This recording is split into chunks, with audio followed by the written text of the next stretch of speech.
किन्नर चुड़ैल। गोरखपुर नाम का एक गांव हुआ करता था। उस गांव में ज्यादा लोग नहीं रहते थे। उस गांव में एक गर्भवती विधवा औरत रहती थी। उस औरत का नाम कमला था। कमला अपने घर में अकेली रहती थी। उसके पति की सारी जायदाद उसके नाम हो गई थी, पर सभी गांव वाले उस औरत को मनहूस औरत समझा करते थे और सभी उससे नफरत किया करते थे। एक बार कमला राशन की दुकान पर खाने का सामान खरीदने जाती है। भैया जी, जरा 1 किलो दाल चावल देना। अरे हाय हाय हाय हाय हाय हाय। अरे मनहूस औरत, मेरी दुकान में अपशुगन करवाने आ गई क्या? हैं? चल जा यहाँ से।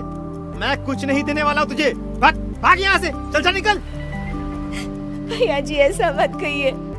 मैं गर्भवती हूँ, मुझे खाने की बहुत जरूरत है। मुझे खाना दे दीजिए। दुकानदार कमला को वहाँ से धक्के मारकर भगा देता है। तभी कमला रोते रोते उस गांव के किन्नरों के इलाके में आ जाती है। गांव वाले किन्नरों को उसी इलाके में रखा करते थे, क्योंकि वो लोग किन्नरों को पसंद नहीं करते थे और उनके इलाके में रहने से मना करते थे। तो किन्नरों ने उसी गांव में अपना एक इलाका बना लिया था।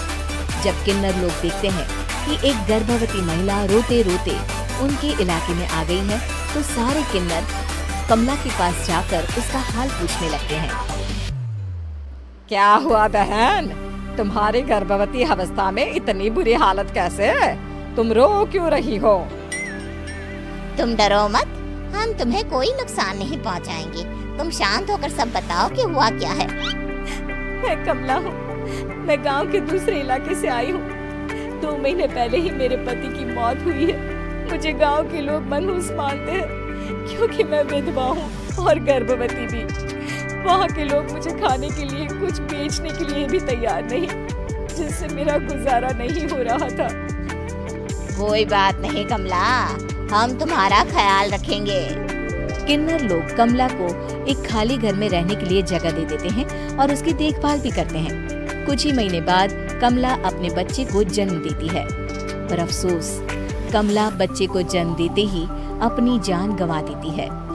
जब सब किन्नर बच्चे को देखते हैं तो बहुत खुश हो जाते हैं, क्योंकि वो बच्चा भी किन्नर ही था। कमला ने एक किन्नर बच्चे को जन्म दिया था। अब इस बच्चे की देखभाल कौन करेगा? हम तो इस बच्चे को गांव के दूसरे इलाके में भी नहीं भेज सकते। अरे तो क्या हुआ, इस बच्चे की माँ नहीं रही तो हम इसे पालेंगे। अब ये हमारे इलाके में रहेगा, हमारे साथ रहेगा। फिर वो किन्नर उस किन्नर बच्चे को गोद ले लेते हैं, उसका नामकरण कराते हैं। उस किन्नर बच्चे का नाम शक्ति रखा जाता है। देखते ही देखते शक्ति बड़ी होने लगती है। उसके रंग रूप बहुत सुंदर थे। वो बहुत सुंदर किन्नर दिखती है। एक दिन शक्ति एक किन्नर से पूछती है, माँ जी सुनिए ना, ये गांव के दूसरे इलाके में भी तो लोग रहते हैं, तो हम वहाँ क्यों नहीं जाते? हम उनसे अलग क्यों रहते हैं? शक्ति, क्योंकि वो लोग हमारे जैसे नहीं, वो लोग हमें पसंद नहीं करते, इसीलिए हम उनसे अलग रहते हैं। क्यों? वो हमें क्यों पसंद नहीं करते? मुझे एक बार उस इलाके में जाना है। मैं एक बार वहाँ जाकर घूम कर आऊँ। शक्ति, खबरदार, जो तू उस इलाके में कभी भी गई तो अपनी जान नहीं गंवाना चाहती तो उस इलाके में कभी कदम भी नहीं रखेगी, समझी? इतना कहकर वो किन्नर वहाँ से चली जाती है। शक्ति उस किन्नर की बात सुनकर बहुत रोती है। माँ जी, ऐसा कैसे कह सकती है? उन्होंने इतनी सी बात के लिए मुझे इतना डांटा। अब तो मैं उस इलाके में जरूर जाऊंगी। फिर एक दिन शक्ति गांव के दूसरे इलाके में चुपके से जाती है। ये लोग तो हमारे जैसे ही इंसान हैं, तो ये हमसे नफरत क्यों करते हैं? जब शक्ति उस इलाके में पहुंचती है तो गांव के सारे आदमी उसके रूप से मोहित हो जाते हैं। वो लोग ये अंदाजा नहीं लगा पाते कि वो किन्नर है। शक्ति की सुंदरता देखकर सारे गांव वाले उसकी तारीफ करने लगते हैं। तभी गांव का चक्कर लगाने गांव के जमींदार का बेटा हर्ष वहां पहुंचता है। हर्ष भी दिखने में बहुत सुंदर होता है। जब हर्ष ने शक्ति को देखा तो वो भी उससे मोहित हो गया, और जब शक्ति की नजर हर्ष पर पड़ी तो वो हर्ष को देखकर मोहित हो गई। आपको पहले कभी इस गांव में देखा नहीं। इस गांव में आप नए हैं क्या? जी नहीं, वो मैं बस। तभी शक्ति बोलते बोलते रुक जाती है और मन में सोचने लगती है, अगर मैंने इनको बता दिया कि मैं दूसरे इलाके से आई हूँ तो वो समझ जाएंगे कि मैं किन्नर हूँ, इसलिए मुझे इनसे झूठ ही बोलना पड़ेगा। शक्ति हर्ष को कहती है, जी हाँ, मैं इस गांव में नई आई हूँ, यहाँ अकेली रहती हूँ। वैसे आप कौन है? आप भी इसी गांव में रहते हैं? जी हाँ, मैं इस गांव के जमींदार का बेटा हूँ।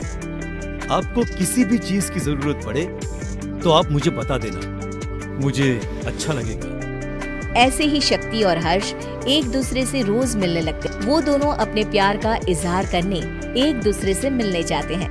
तभी शक्ति का पीछा करते करते एक किन्नर वहाँ आ जाती है। शक्ति, मैं तुमसे बहुत प्यार करता हूँ। मैं तुमसे शादी करना चाहता हूँ। क्या तुम मुझसे शादी करोगी? हाँ हर्ष, मैं तुमसे शादी करूंगी, पर मैं तुमको अपने बारे में एक सच्चाई बताना चाहती हूँ जो मैंने तुमसे छुपा कर रखी है। तभी उनके बीच में ही वो किन्नर आ जाती है।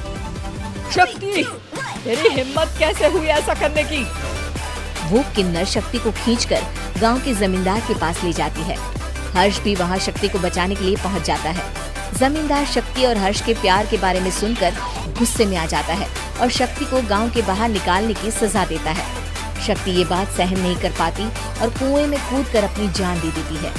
जमींदार हर्ष की शादी गांव की एक लड़की से करवा देता है, पर हर्ष इस शादी से खुश नहीं होता।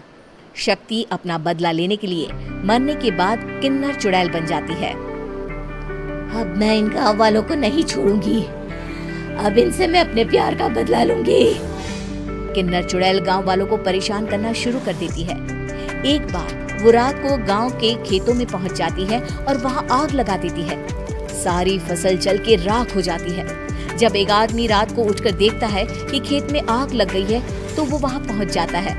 वो देखता है कि खेतों के बीचों बीच एक किन्नर चुड़ैल खड़ी है और वहां खड़े होकर ताली बजा रही है।